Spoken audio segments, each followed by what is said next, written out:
siempre que me tocan estos temas, la verdad es que me cuesta un poquito de trabajo, pero rogamos a nuestro Dios que Él ponga todo para que sea de edificación para sus vidas como lo ha sido para la mía. Pónganse de pie, vamos a poner en las manos de Dios la enseñanza de la escuela dominical y vamos a pedir por nuestros pequeñitos que el Señor los guarde y igual ellos puedan aprender. Los hermanos adultos vamos abriendo nuestras Biblias en Mateo capítulo 19, versículos 3 al 9, vamos a leer.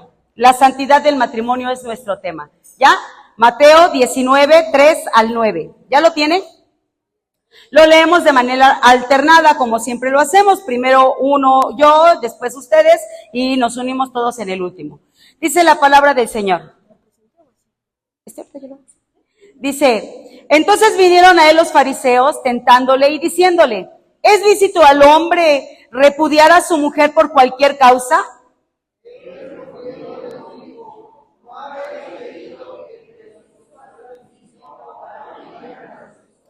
Y dijo, por esto el hombre dejará padre y madre y se unirá a su mujer, y los dos serán una sola carne.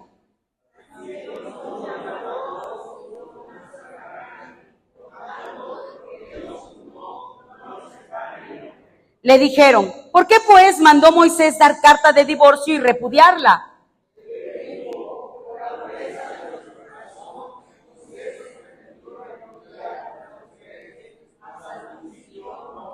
Todos juntos, y yo os digo que cualquiera que repudia a su mujer, salvo por causa de fornicación, y se casa con otra, adultera, y el que se casa con la repudiada, adultera.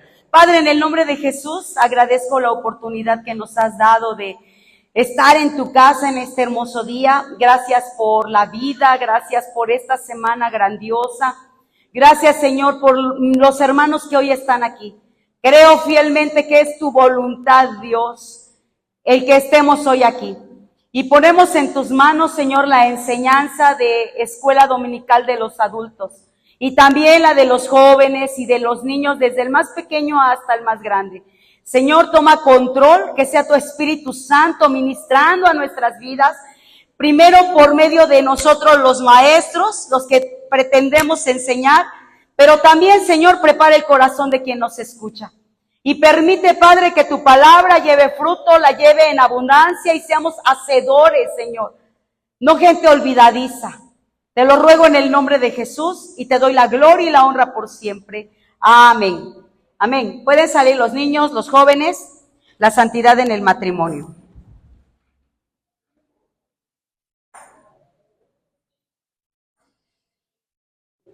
Como ustedes ven, hay varias citas bíblicas que vamos a estar leyendo en el transcurso de la enseñanza, ¿ok? Así es que no se preocupen.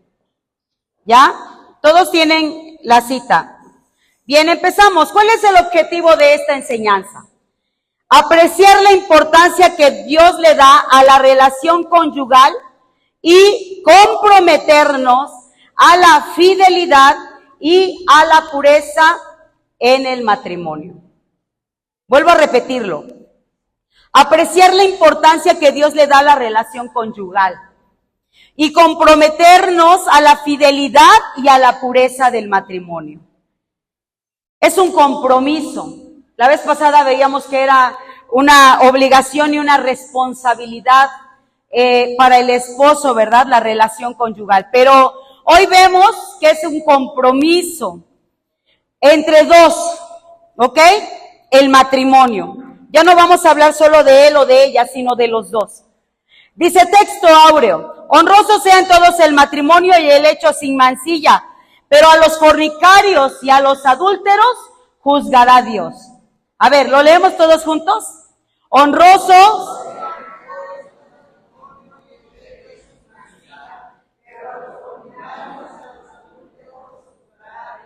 Hebreos capítulo 13, versículo 4. Una y última vez.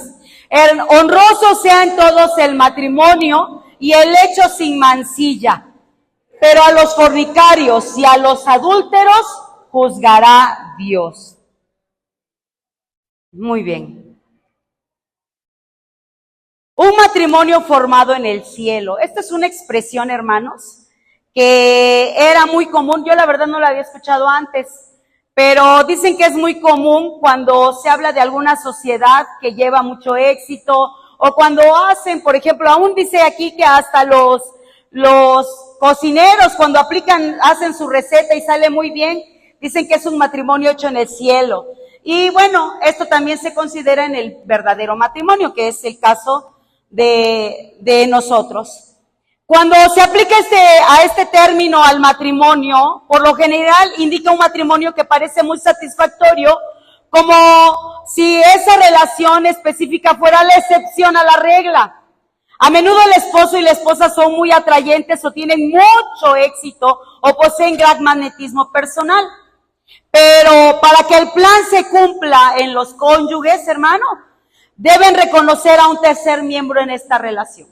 Y ese tercer miembro es Dios. Esto es poco común. Tendemos a olvidar que el matrimonio, hermano, fue hecho en el cielo. El matrimonio fue hecho en el cielo. Y sí lo sabemos, ¿verdad? Y de hecho la palabra de Dios nos enseña muchas referencias, es más, de Cristo con la iglesia con respecto al matrimonio. Pero una de las características principales para que un matrimonio funcione es Dios. Porque si no está Dios, dice la palabra de Dios en el Salmo, que vano trabajan los que edifican la casa, ¿verdad? Y vano vela la guarda, en vano. Y podrás ponerte hasta de cabeza, pero eso no va a funcionar si tú no pones primero a Dios. Cuando nosotros entendemos este principio, hermano, nosotros vamos a poder comprender muchas cosas más acerca del matrimonio. Una unión establecida por Dios. El matrimonio es una unión establecida por Dios. Dios la establece. Dios establece el matrimonio. Y bueno, primer punto. Debemos aceptar que el matrimonio es un plan de Dios. Mateo capítulo 19, versículo 3, que lo que vimos hace un momento. Dice la palabra de Dios que llegaron los fariseos y que entonces ellos vinieron y le preguntaron a Jesús. Y le dijeron, ¿es lícito que el hombre repudie a su mujer por cualquier causa? Estos no querían el consejo de Jesús. Estos lo único que querían era evidenciar a Jesús. Porque si Jesús decía,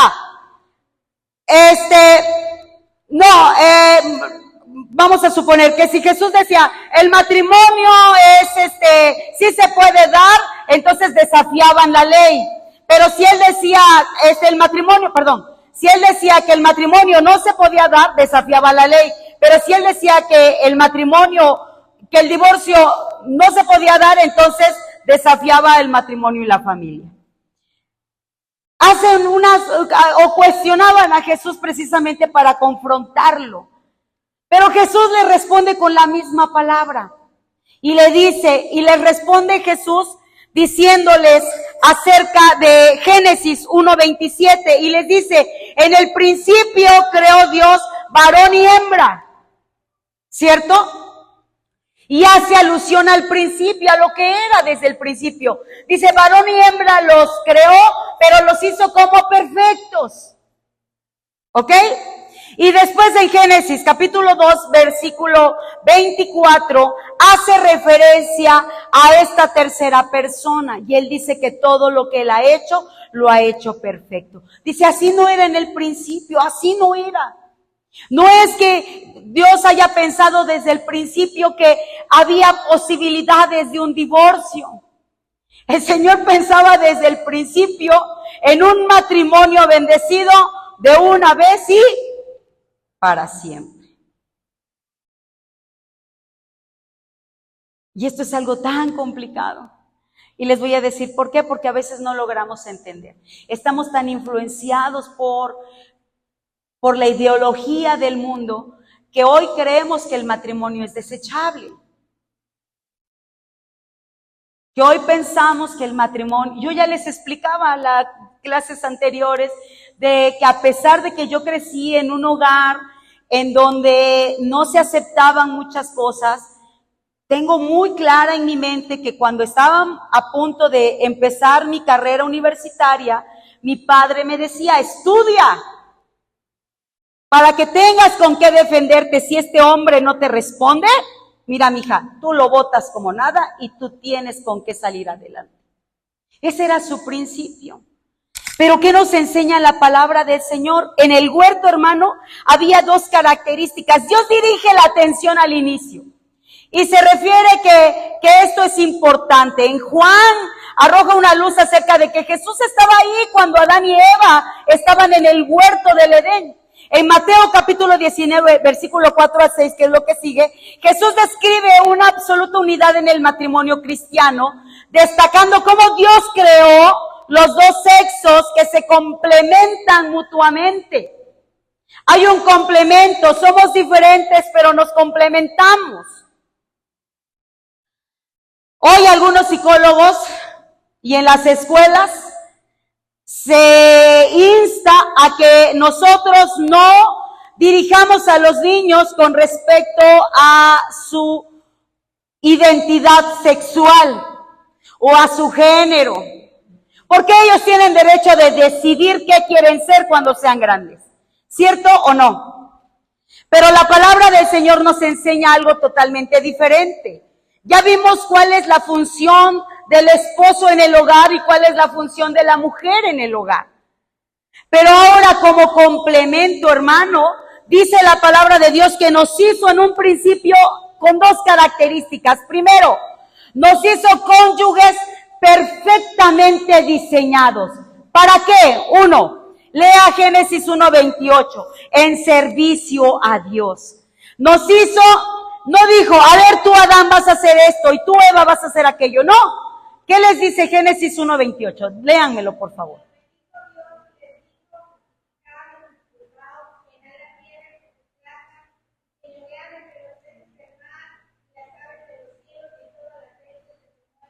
¿Se lo dijo solo a Adán o se lo dijo solo a Eva? Está hablando en plural. Multiplicaos, enseñorense, ¿cierto o no? El trabajo es mutuo y Dios lo diseñó para que los dos trabajáramos juntos. Segunda característica, también nos diseñó, hermanos, el uno para el otro. Así nos hizo Dios. Génesis Génesis capítulo 2, versículos 20 al 23. Génesis 2, 20 al 23. ¿Qué dice?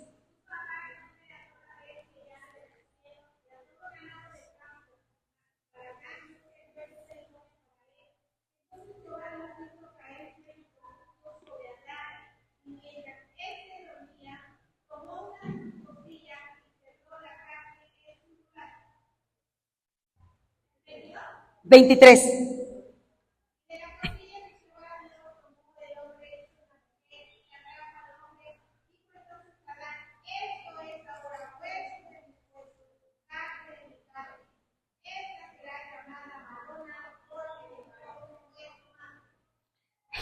Es algo bien interesante.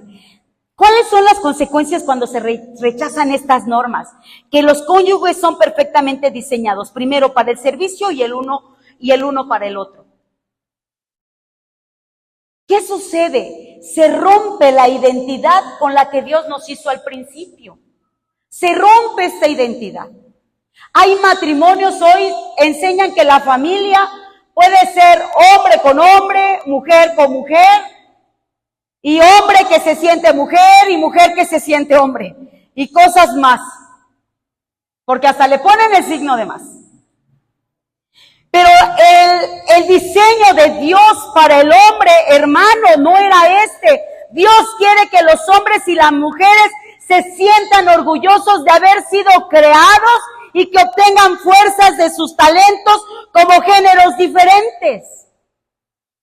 Que yo pueda sentirme orgullosa de que soy mujer y que estas características que yo tengo, Dios las ha creado para poder ser complemento a mi esposo.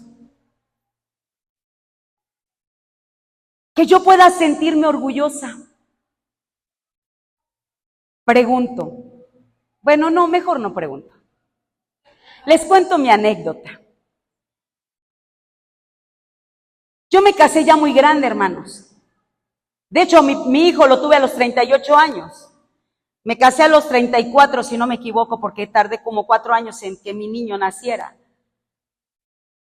Yo trabajaba lunes, martes, toda la semana, en la mañana y en la tarde.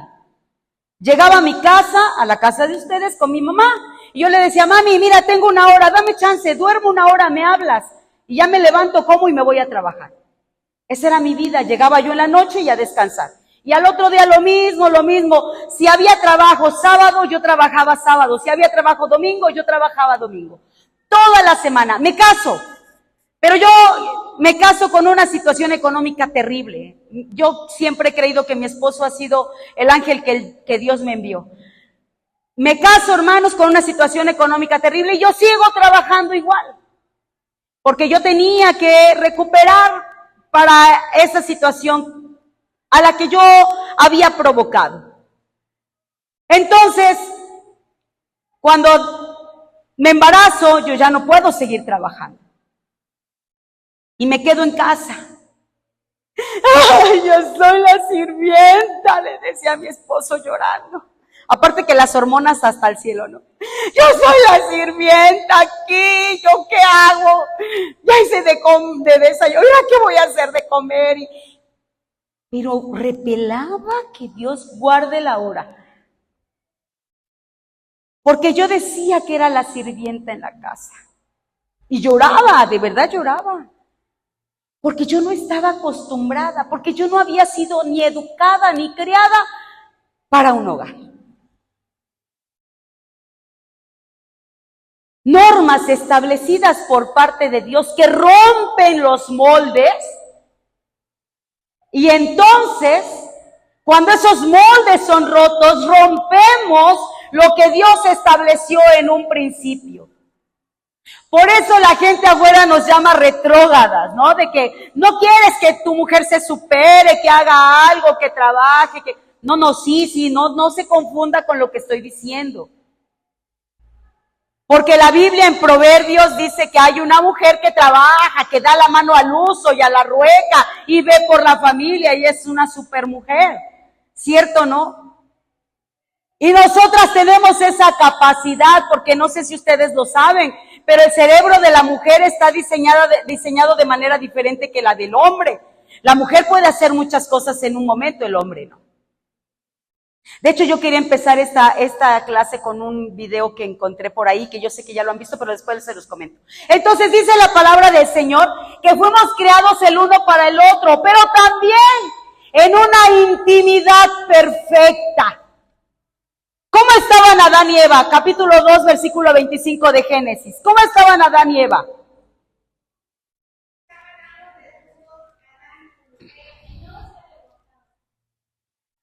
¿Cómo estaban? ¿Cuál es el título de esta clase, hermanos? ¿Se acuerdan? ¿La qué? ¿De qué creen que voy a hablar hoy?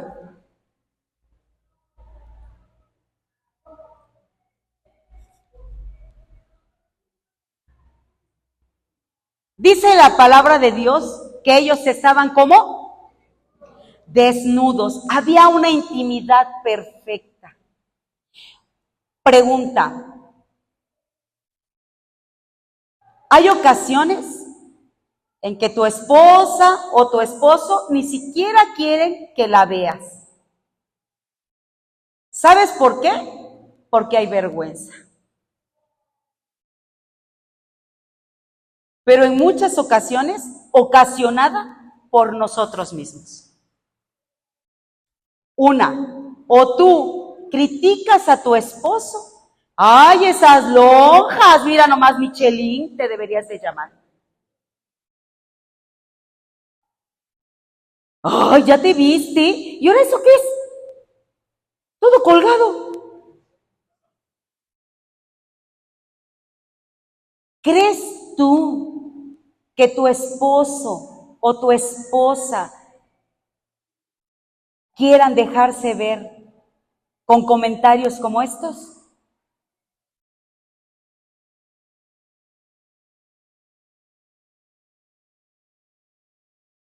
Adán y Eva, ¿cómo estaban? ¿Y no había qué? Y yo lo digo por los dos, hermanos. Yo les comentaba hace un momento aquí. Es clase para dos. Porque no nada más el hombre hace esto, también las mujeres, ay, somos bien buenas para la palabra.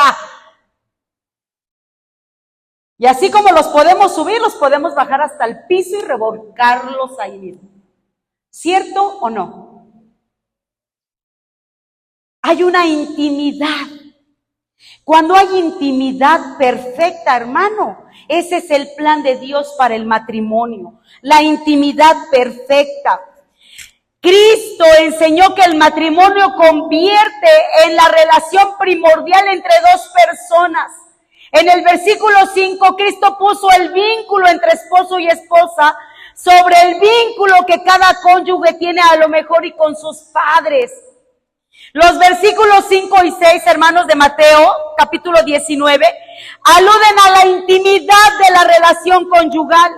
Aunque esto incluye la relación sexual, el concepto más extenso es que la pareja disfruta de una unidad tan fuerte que son en esencia una sola carne. Disfruta de una intimidad tan fuerte que son una sola carne. Esto es lo que Dios quiere de nosotros, del matrimonio. Estas son las dos cosas que se daban en el huerto. Había cónyuges perfectamente diseñados y había una unidad perfecta. Esos cónyuges perfectamente diseñados eran diseñados para el servicio y el uno para el otro. Y la intimidad era perfecta para que nosotros fuéramos una sola carne. Voy un poquito rápido. Evite la falta de compromiso. ¿Qué significa? Mateo 19, 7 al 9. Regresamos a Mateo. ¿Qué dice Mateo? 19, 7 al 9.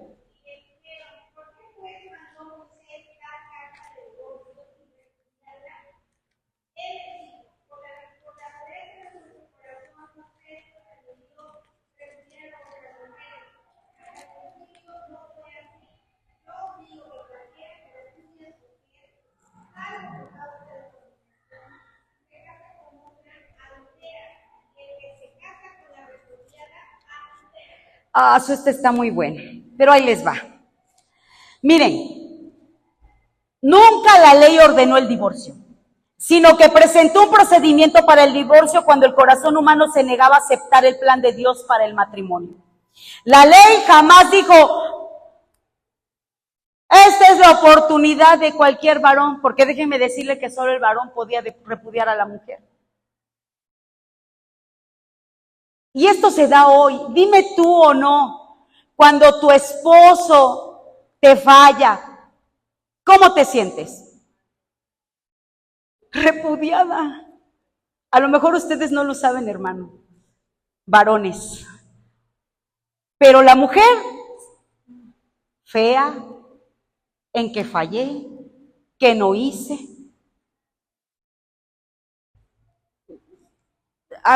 Trato de, nada le agrada. ¿Cómo se siente la mujer? Repudiada.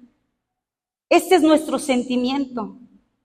Repudio. Lo mismo debe sentir el esposo. Yo no dudo que no, va a decir, no fui suficiente para mi mujer. Donde ella pudo engañarme o pudo tener ojos para alguien más. El hombre se ve menoscabado. Es algo terrible. Pero no era el plan de Dios. El hecho de que esto estuviera en la ley no era el plan de Dios, el que el hombre pudiera dejar a la mujer, sino que hay autores que creen que esto fue precisamente para dar protección a la mujer del maltrato de un esposo endurecido. Porque cuando el esposo ya anda con alguien más, lo único que ve en la mujer son defectos. Y viceversa. Si la mujer ya tiene otra persona, lo único que ve en el esposo son defectos. ¿Cierto o no?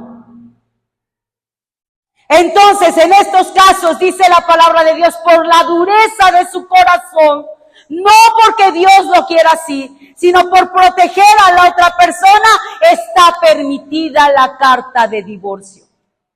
Porque hoy hay mujeres que sufren el desprecio del hombre, las maltratan, les llegan a golpear hasta porque la comida está caliente. O viceversa. Porque trabajó 2 horas extras el marido, la mujer ya le tiene cara y hasta lo recibe con un golpe. Déjenme decirles que hay mujeres que golpean a sus maridos. Esto es terrible, pero esto no fue así al principio. Dice la palabra de Dios que esto fue por la dureza del corazón del hombre y de la mujer.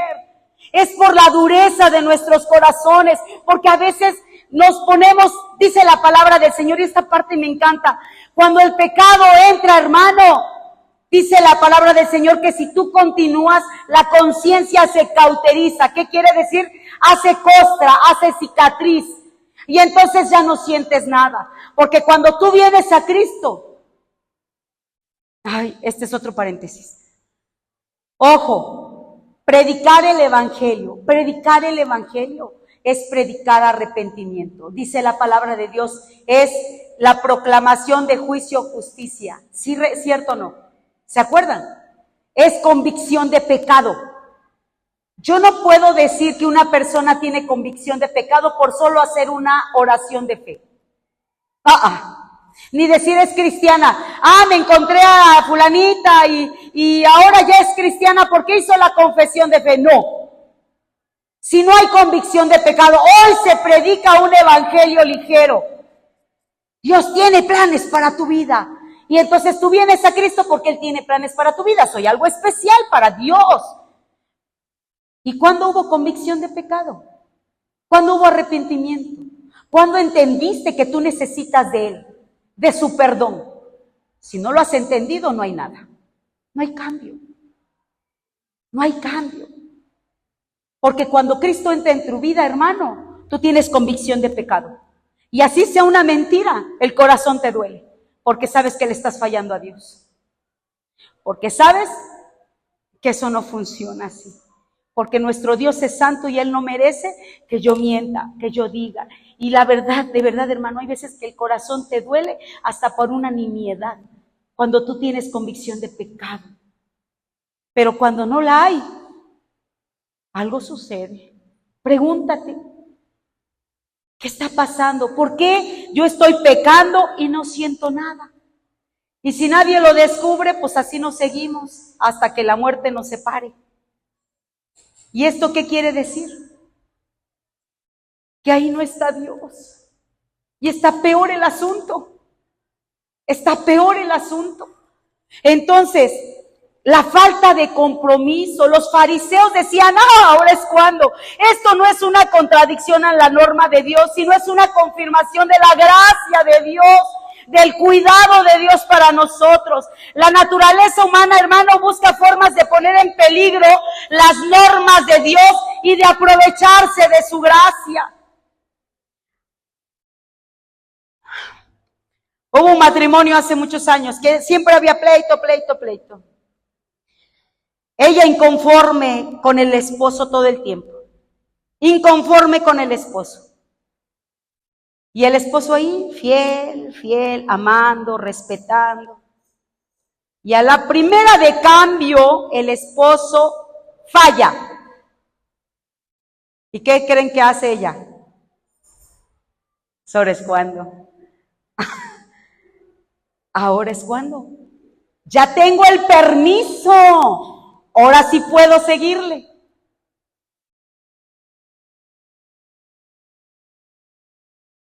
Y así lo veía, pero el corazón estaba como endurecido.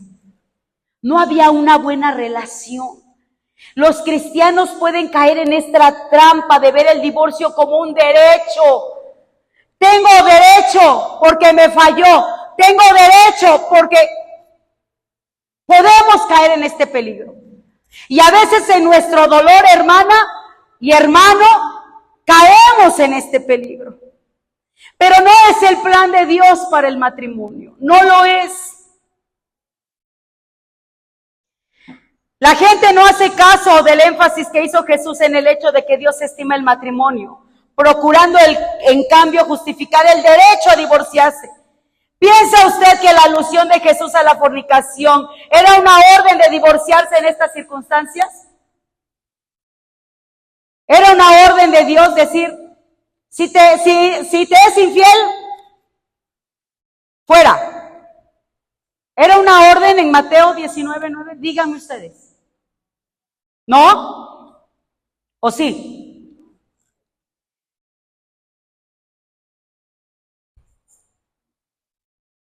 Si el cónyuge de uno es infiel, pero pareciera lógico, hermano, que aún allí el énfasis de Jesús es la preservación del matrimonio. Algunos matrimonios se arruinan cuando un cónyuge insiste en vivir de forma inmoral, pero Dios no condena al cónyuge traicionado. No al traicionero, al traicionado.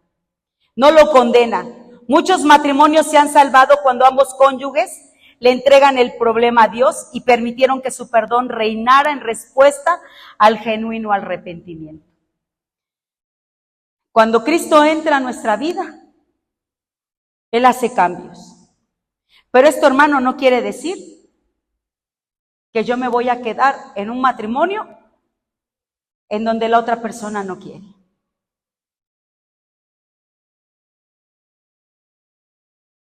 Una relación de pureza. Aquí voy. ¿Ya vieron la cama? Qué bonita cama. O qué bonita habitación. Huya de la inmoralidad sexual. Primera de Corintios, capítulo 6, versículos 18 al 20. Huya de la inmoralidad sexual. Primera de Corintios, capítulo 6, 18 al 20. ¿Qué dice?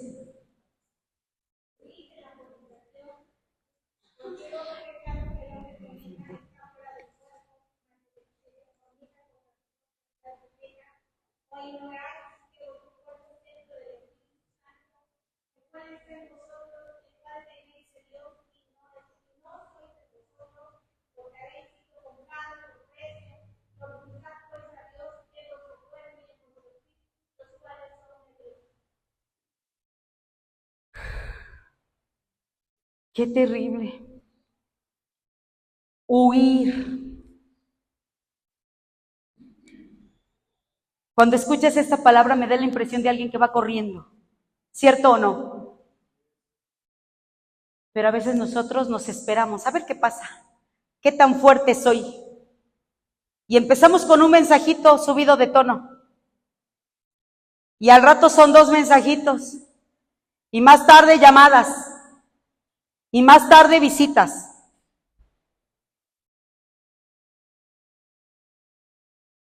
Yo no sé qué estás haciendo hoy, pero el Señor es claro en su palabra.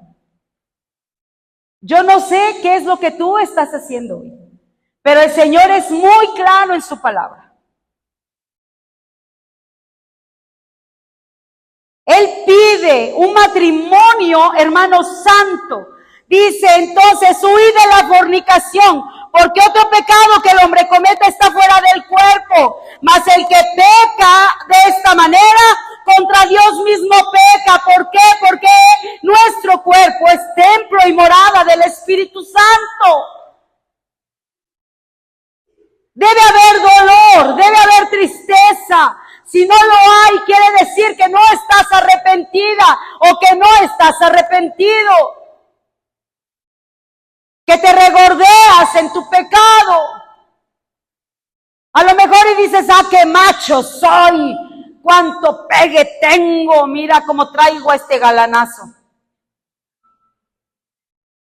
O a esta mujer que todo mundo desea y yo la tengo. Yo no lo sé.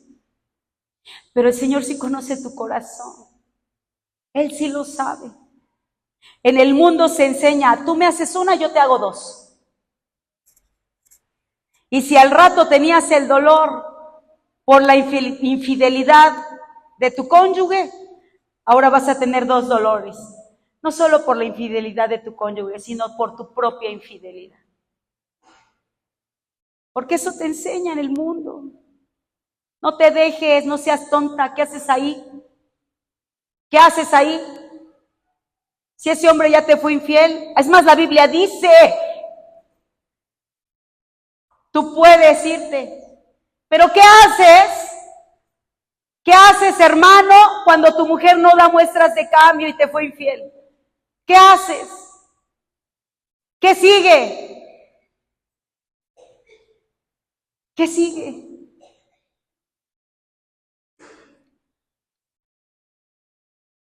Corinto era un puerto con demasiada influencia en su pueblo. Sus habitantes se enfrentaban a muchas tentaciones, hermano. Tenía buena razón para tratar el tema el apóstol Pablo, aún en una carta que se iba a leer en público. Corinto era un centro de comercio. Los negocios de todo el mundo alrededor del Mediterráneo pasaban por esta ciudad debido a su excepcional ubicación. Se podían transportar fácilmente las cosas y algunos barcos podían pasar de mar a través de los istmos de Corinto. Como puerto internacional, la ciudad también fomentaba la prostitución y otros vicios. Se construían templos para adorar falsos dioses y diosas.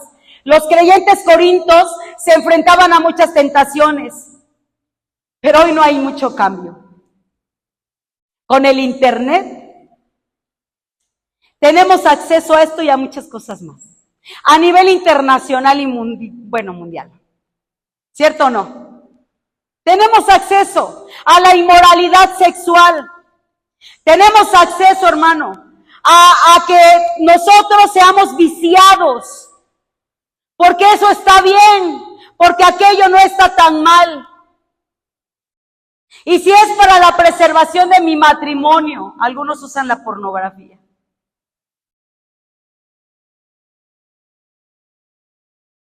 Y al rato ni eso te satisface. Al rato ni eso te satisface.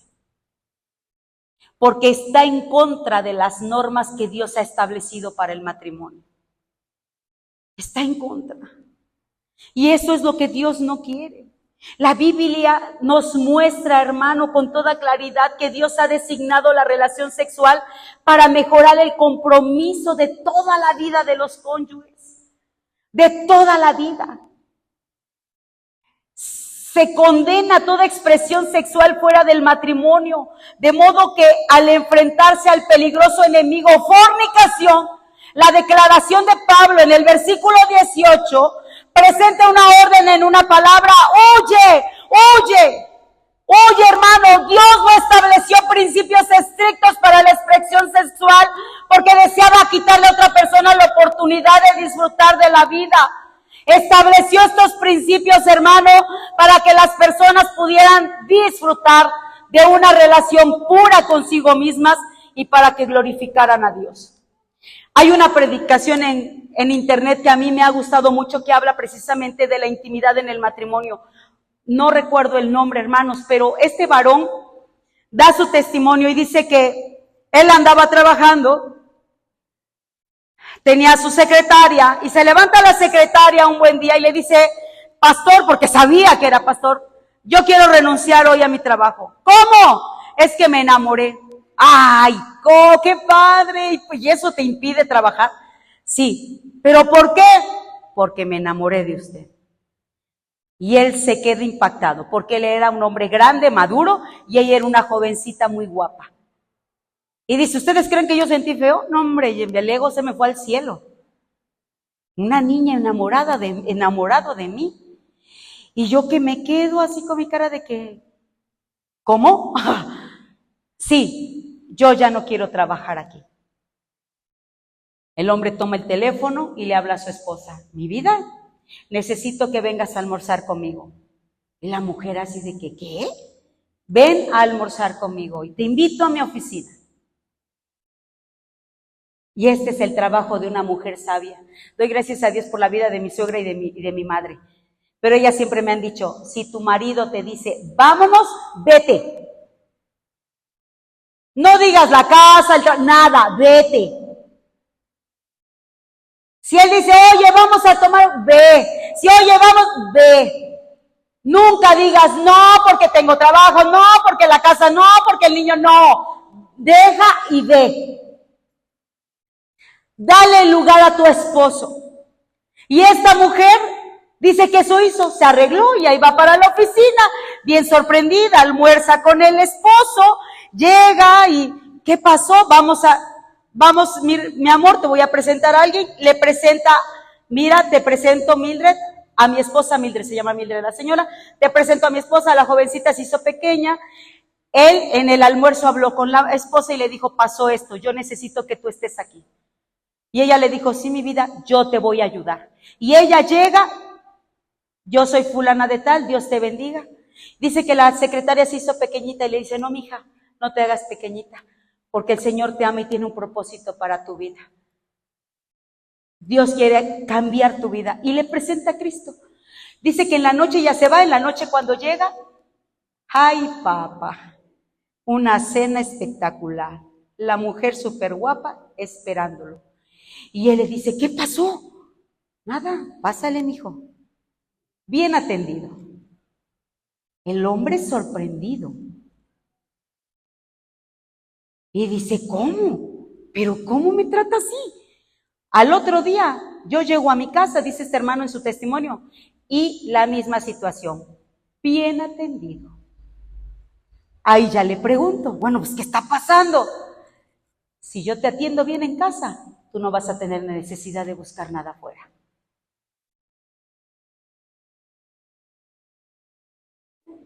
¡Ay, me hubiera pasado a mí! ¡No, hombre! Seguro tú le diste oportunidad a esa muchacha. ¿Por qué te anda buscando? No, hombre, seguro tú le diste. A ver, ¿por qué te dice eso? ¿Por qué te...? ¿O no? La mujer sabia edifica su casa, mas la necia con sus manitas las destruye.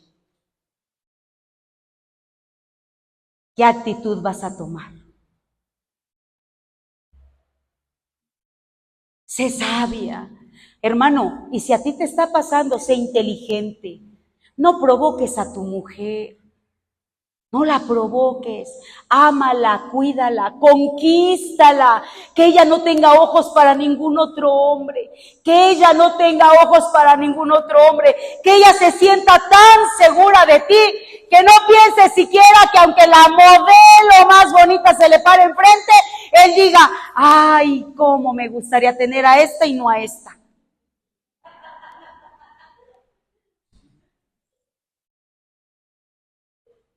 Esa seguridad se la das tú, hermano.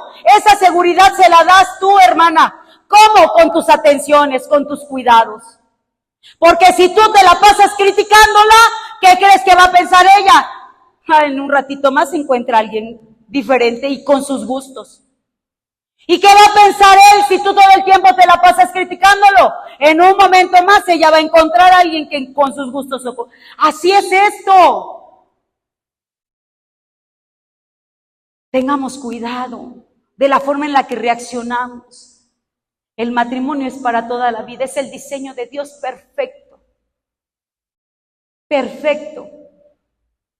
Pero tú quieres llevarlo, tú quieres protegerlo. Y yo sé la pregunta que me van a hacer ahora algunos de ustedes y algunas de ustedes. Pero ahí vamos. Nuestra sexualidad está arraigada en lo más íntimo de nuestra personalidad e incluye nuestros más íntimos sentimientos. Cuando los creyentes se conservan puros para un cónyuge, su sexualidad reafirma las características como el amor, la lealtad y el tierno afecto dentro de este matrimonio. Pero cuando esto se ha roto, hermano, lo primero que piensas, ¿y cómo te lo hacían? ¿Y dónde lo hacían? ¿Y con quién? ¿Y cuándo? Y Y esa intimidad se rompe. Pero hay buenas noticias. Déjame decirte que hay buenas noticias. Que en Cristo siempre hay buenas noticias. Porque Él, lo que Satanás se empeña en destruir, Él lo reconstruye. Y Él da corazón y gracia en nosotros para poder levantarnos. Hay buenas noticias. ¿Pero qué necesitas? A ese tercer miembro en tu matrimonio. A ese trío perfecto que es Cristo. Eso necesitamos. Huye de la inmoralidad sexual. ¿Qué ocurre cuando no se domina esta expresión? A lo largo de la historia, gran parte de la humanidad no ha hecho caso de los principios de Dios para la expresión sexual. Vemos los resultados en todo lo que nos rodea hoy. Hay promiscuidad al 1000. Vemos nosotros gente enferma físicamente, enferma mentalmente, de verdad, hermanos. Las perversiones se están volviendo algo natural, se están arruinando los matrimonios, hombres, mujeres y niños. Yo cuando iba a ver que en una televisión abierta un homosexual dijera, ay, estuvimos en un trío y entonces lo vi, y dando dato y seña a nivel nacional de algo tan asqueroso y que la gente lo ve tan normal. Y a veces hasta te provocan a ti a querer experimentar cosas nuevas. Es que esto es tan rutinario. A no disfrutar de tu intimidad. A otros dicen hombres, mujeres y niños se convierten en víctimas, hermanos. Nacen hijos ilegítimos. Otros abortan, muchas enfermedades, algunas incurables, se propagan rápidamente. La inmoralidad sexual fuera de un compromiso de toda la vida en el matrimonio degenera en la búsqueda de placer físico. Aquí hay algo que yo quiero que entendamos. Dios hizo el sexo de manera natural en nosotros. Esto no es pecado. Vuelvo a repetirlo. Dios hizo el sexo en nosotros de manera natural. Naturalmente fuimos creados con deseos sexuales. Esto no es pecado. ¿Qué lo hace pecado? Cuando nosotros rompemos las normas de Dios. Una ocasión un pastor, de esas visitas que hacen los pastores a lugares lejanos, iba acompañado de otro consiervo, llegan a la casa de una familia y les dan la habitación principal.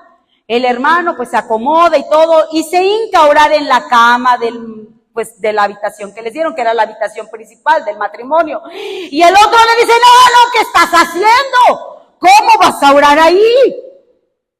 Y el otro, espérate, pues, ¿qué tiene la cama? Hermano, ahí se hacen actos carnales. ¿Cómo tú vas a orar ahí?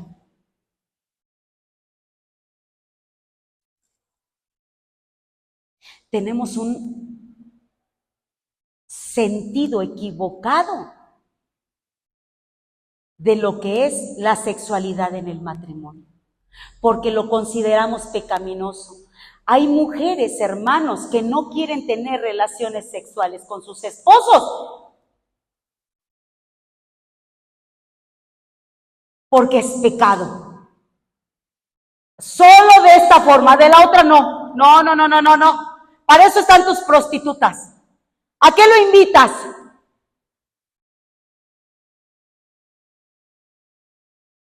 En esto, hermano, el Señor nos ha dado a nosotros un sentido. Y esto se celebra y se lleva a cabo en el matrimonio. Es una situación de dos, de nadie más. La intimidad en el matrimonio es de dos. Habemos mujeres que la lengua se nos va hasta el cielo y damos dato y seña. ¿Y qué estoy haciendo? Estoy invitando a alguien más, ¿a dónde? A mi intimidad. Y al rato mi amiga, mi amigo, ya saben hasta lo que no de mi matrimonio, en mi intimidad. Cuidado. La inmoralidad sexual, hermano, es fuera de un compromiso de toda la vida en el matrimonio, va a degenerar en solamente la búsqueda de placer físico. Y entonces me sirvo yo, me atiendo yo y después yo y al final yo. Al igual que nuestra sexualidad, nuestra fe está arraigada en lo más íntimo de lo que nosotros somos. Hemos de ser puros en todos los aspectos de la vida. Los cristianos deben honrar a Dios permaneciendo sexualmente puros. La inmoralidad sexual tiene un costo, ¿qué? ¿Ya vio las letritas en negro? Y yo sé que ustedes han escuchado testimonios terribles de gente que ha caído en inmoralidad sexual. Y que hoy grandes siervos de Dios los vemos perdidos. Hoy grandes mujeres de Dios están lejos de Él. Y muchos otros más están pagando las consecuencias de una inmoralidad sexual.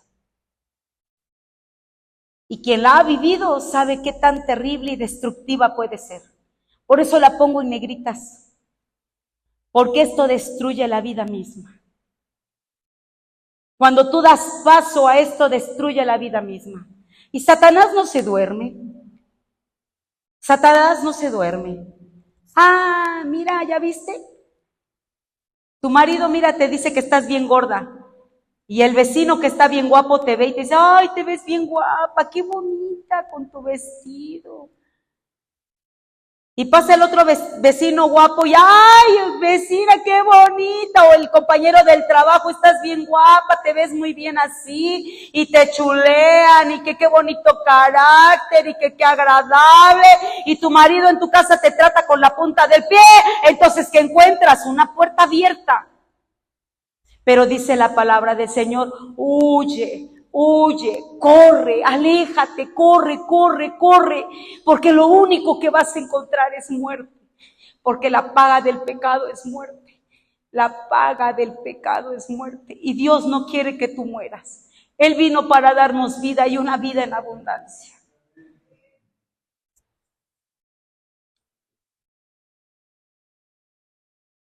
Conserve la intimidad. Es bueno que algunos no se casen, eso decía el apóstol Pablo. Pero el énfasis en este versículo no es evidente de inmediato, que Pablo aprobaba una relación conyugal cristiana, no es esto. Pero en los versículos del contexto se hace evidente que Pablo quiere decir, también el Espíritu Santo, que Dios ha validado la relación en el matrimonio. Una vez que los creyentes se casan, tienen obligaciones el uno con el otro. La relación sexual es una de estas obligaciones. Tú no puedes, hermana, hermano, aguas con esto. Vuelvo a repetirte, hay mujeres que hoy en día dicen no, pues, ay, viejo cochino, ya estamos grandes y tú todavía quieres. ¿Cómo he escuchado esos términos? Dios bendito. Para empezar, ofendes a tu esposo. ¿Qué le estás diciendo? Que es un cochino. Cuando es algo natural instituido por Dios, es algo que Dios le dio. ¿Cómo? ¿Cómo? No. Pero ahí está la otra parte, hermano. Si a ti te está pasando, a lo mejor no has terminado de conquistar bien a tu mujer, que por eso no quiere estar contigo. Las mujeres no somos como los hombres, aún físicamente. Lee Cantares, en la palabra de Dios, Cantares, cuando describe el hombre a la mujer, le describe el cabello, los dientes, los senos, los pechos, los muslos, las piernas, los pies. Y cuando la mujer describe al hombre, es bueno. Punto. Mi amado sobresale entre miles. Se acabó.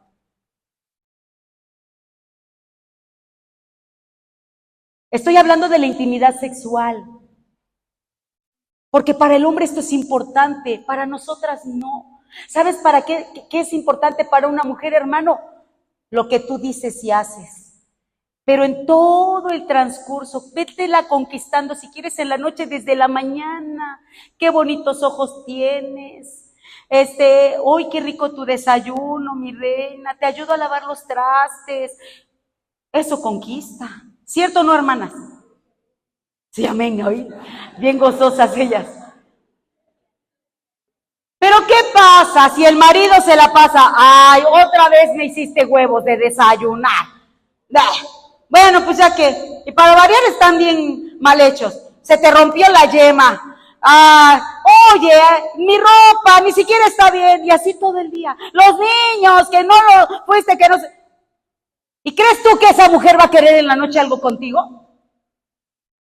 Te va a mandar por el tubo más pequeñito de la habitación, bien lejos. ¿O no? Lo mismo pasa con el hombre. Si nosotras no tenemos este cuidado, ¿tú crees que tu esposo va a querer estar contigo? Que llega de la oficina y ve a la secretaria bien guapa y siempre perfumadas y arregladas las maestras, y llega y encuentra a la hermana Elvia que fue al gimnasio desde las 6 de la mañana y luego llegó y se puso a lavar la casa, a limpiar, y hizo la comida, entonces huele un montón a cebolla, a ajo, y llegan y les voy a dar de comer, medio comen, y ella oliendo pura comida y grasa, y órale, pero eso sí, todo limpio, impecable, y órale, come, y uno cree que está haciendo lo mejor. Como mujeres, porque estoy cumpliendo, le estoy poniendo la casa bien, tiene ropa limpia, aguas, no, hermanas, no. Para un caballero esto no es lo más importante.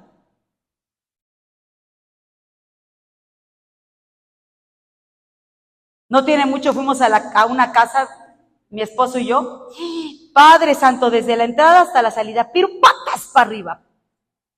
Jamás he visto una casa tan desorganizada como esa, patas para arriba. Y ya salimos y yo me quedé en shock. Y le digo a mi esposo, oye, si tuvieras una casa así, pero eso sí, bien atendido, ¿te gustaría? Porque yo siempre peleo con él por el arreglo de la casa, ¿no? Y me dice, se empieza a reír y me dice, ay, mi reina, pues yo creo que te ayudaría a limpiarla. ¿Qué quiere decir? Pues claro que es importante el otro. Y a veces nosotras las mujeres nos preocupamos más por limpiar, arreglar, tener todo, y andamos chancludas y oliendo a no sé qué cosas y súper cansadas cuando llega la noche. Claro que cuando el hombre quiere, nosotras, aléjate de mí, Satanás. Porque estamos pero súper cansadas de que ya hice un montón de cosas. Deshazte de algo. Hay cosas que son prioridades y hay otras que no. Déjalas. Mañana puedes volver a hacerlas. Y a lo mejor y hasta contento queda el marido que te ayuda. Hermanas, ¿están aquí? Ya se fueron. Santo Dios.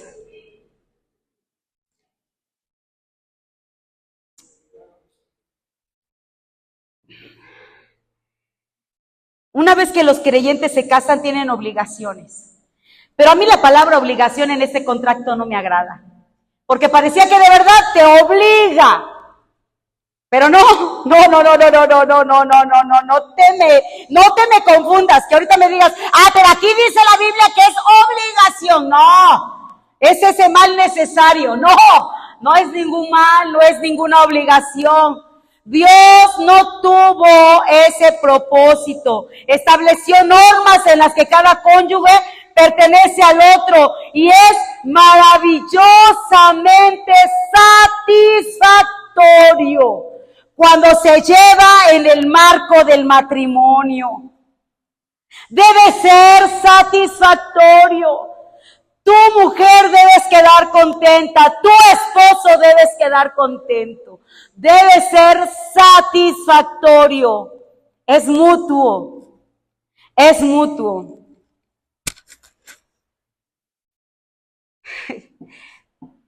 No es una obligación. Debido a su importancia, debe ponerse a un lado solo temporalmente para tareas espirituales, tales como largos periodos de oración y ayuno. Cuando los cristianos olvidan esa prioridad, las metas y objetivos espirituales pueden en realidad amenazar su matrimonio. Esto es un peligro, hermano, hermana, sobre todo los que nos dedicamos a la predicación o al servicio ministerial. Porque a veces tomamos uno, otro y perdóname, estoy estudiando para la clase de mañana. Y no, espérate, porque tengo que dar la enseñanza en tal, no, ¿Y cuándo?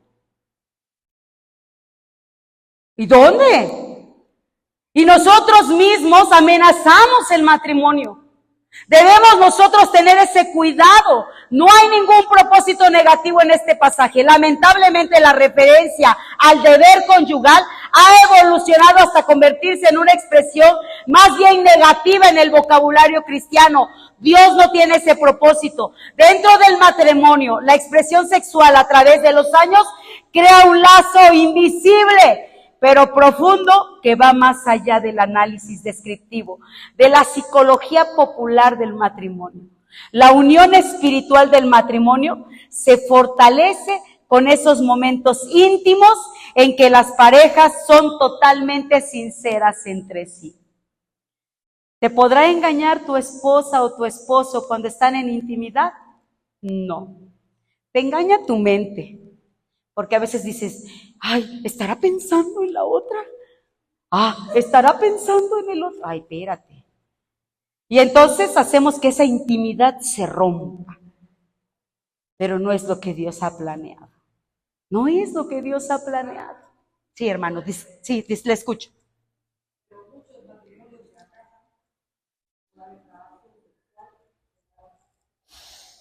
Sí.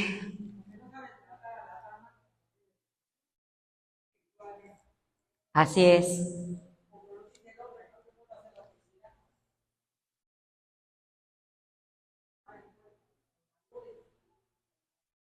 Pero eso es lo que nos enseña la palabra. Dice que ya no nos pertenece. Yo no me pertenezco a mí. Yo ahora le pertenezco a mi esposo. Y mi esposo no se pertenece a él. Ahora él me pertenece a mí. Él me pertenece. Él me pertenece. Luego le digo, todo esto es mío. Todo, desde tapa hasta la cola pestosa, así le decía yo a mi niño. Es mío. Me pertenece. ¿Por qué? Porque lo hemos decidido delante de Dios. Porque lo hemos decidido delante de Dios. Entonces, ¿qué toca? Esto debe ser un compromiso para toda la vida. Y aquí viene, ay, hermana, es que usted no conoce a mi marido. Es que usted no conoce a mi mujer. Abra su Biblia, por favor. Primera de Corintios, capítulo 7, versículos 15 al 16. Si ustedes me lo permiten, lo voy a leer yo. Dice la palabra del Señor en Primera de Corintios. Pero si el incrédulo se separa, sepárese, pues no está el hermano o la hermana sujeto a servidumbre en semejante caso, sino que a paz los llamó Dios. Porque, ¿qué sabes tú, oh mujer, si quizás harás salvo a tu marido? ¿O qué sabes tú, oh marido, si quizás harás salvo a tu mujer? Pero cada uno como el Señor le repartió, como Dios llamó a cada uno, así haga. Esto ordenó en todas las iglesias.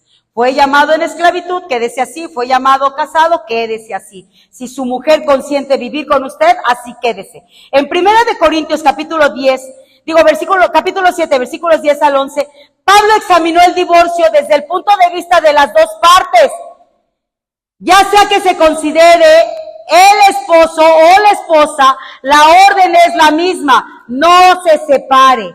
Si ellos están dispuestos a vivir con usted y ellos no son cristianos y usted sí, no se separe. Pero Pablo habla algo de esto. Aun cuando el cónyuge no es cristiano, es inconverso, él aclara y dice, el matrimonio debe permanecer intacto. Para algunos es difícil comprender la diferencia que hace Pablo en cuanto a la autoridad de estos versículos, pero no hay contradicción alguna. En el versículo 10, Pablo estaba citando la enseñanza del Señor que alude a Mateo 19. ¿Se acuerdan ustedes que ya leímos Mateo 19? En el versículo 12, Pablo reconoce que no había una enseñanza directa de Cristo respecto a un matrimonio entre creyentes e incrédulos. Pero basándose en los principios de Cristo para el matrimonio, el cristiano ha de permanecer con su cónyuge si es posible. Ojo, si es posible. Pero si ese hombre o esa mujer no quiere estar contigo, tú tienes toda la libertad de dejarlo ir. Y no se juzga. Eso dice la palabra. Pero si él, aunque tú te has hecho cristiano, cristiana o cristiano, quiere estar contigo, hay hablado de un mar de posibilidades, hermano y hermano. Yo recuerdo mucho una hermana de esta iglesia que siempre se paraba y lloraba por su esposo. Su esposo era tomador, borrachito el canijo, pero hacía escándalos y era bien pillo. Y entonces los hijos ya grandes lo calmaban, pero la hermana ya grande oraba: Señor, hermanos, yo les pido que oren por mi esposo. A lo mejor yo no lo voy a ver, pero otros lo verán. Y ese hombre, antes de morir, llegó a las plantas de Cristo. Ella nunca lo dejó, todo el tiempo orando por él. Hay hombres que han orado por sus esposas y Dios las ha traído. Pero esto debe ser en común acuerdo. Yo no puedo aceptar o decir: pégame, pero no me dejes.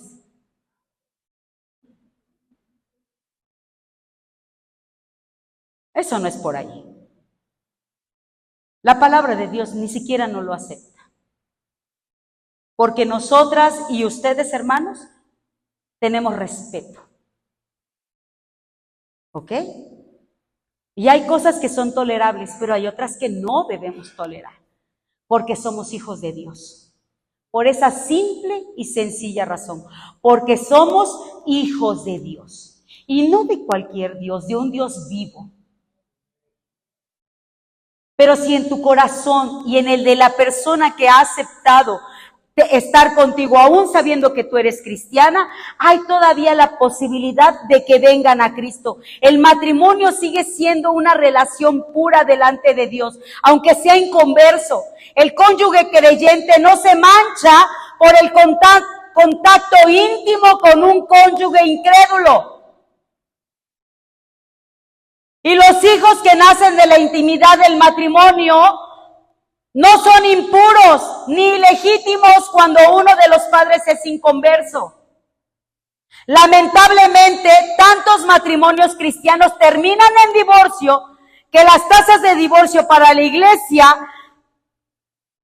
se distinguen muy poco de las de la sociedad en general.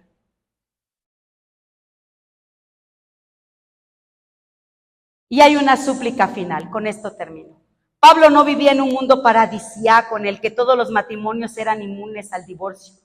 Aludió brevemente a la separación conyugal, ahí en esta cita que les acabo de dar, del versículo 15, dice la palabra del Señor en el versículo: porque ¿qué sabes tú, oh mujer, si quizás harás salvo a tu marido? ¿O qué sabes tú, oh marido, si quizás harás salva a tu mujer? Perdón, en el versículo 15. Dice aquí: pero si el incrédulo se separa, pues sepárate, pues no está el hermano o la hermana sujeto a servidumbre en semejante caso, sino que ¿a qué? A paz nos llamó Dios. ¿De qué serviría a mí, mujer cristiana, quedarme con mi marido incrédulo si voy a estar peleando con él todo el tiempo?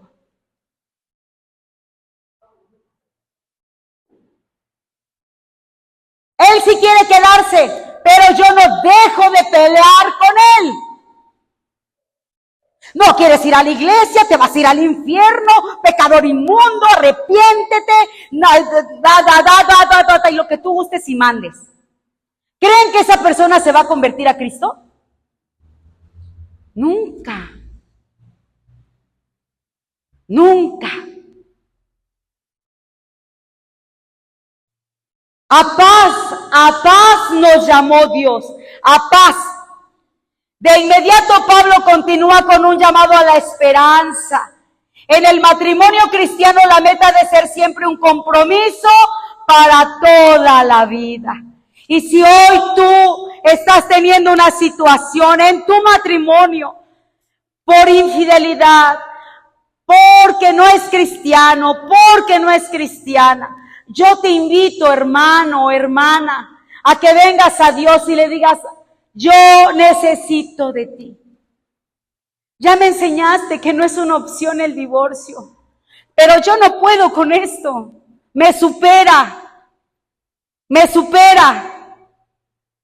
Hay cosas y actitudes a veces en los esposos incrédulos que nos superan, hermanos.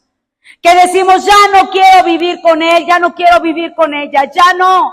Porque lejos de ser de bendición para mí me estorba. Dime si no has oído eso. Lejos de ser de bendición para mí me estorba. No me puedo ni acercar a Dios. Porque quiero venir a la iglesia y ya me hizo enojar, ya vengo enojada o ya vengo enojado. Y queremos mandarlos bien lejos. Y creemos que ya no hay solución para nuestro matrimonio. Pero no es así en el Señor. Si Él está aquí, si ella está aquí, es porque todavía hay solución. Si tú estás aquí, es porque todavía hay solución. Porque cuando nosotros venimos a Dios, Él hace las cosas que tú no te imaginas. Él restaura vasijas rotas.